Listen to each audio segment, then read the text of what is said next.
90వ వార్డులోని అనాథ మృతదేహానికి కార్పొరేటర్ బొమ్మిది రమణ అంత్యక్రియలు నిర్వహించారు.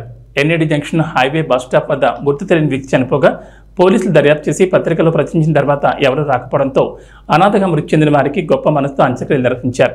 బుచ్చిరాజపాలెం శ్మశాన వాటికలో సంప్రదాయంగా అంత్యక్రియలు చేశారు. ఈ కార్యక్రమంలో airport zone police station head constable Lovaraju, Gopi, పోతల సతీష్, రామకృష్ణ, నరసింహ, సత్యనారాయణ, బల్లెడ్ నాగేశ్వరరావు తదితరులు పాల్గొన్నారు.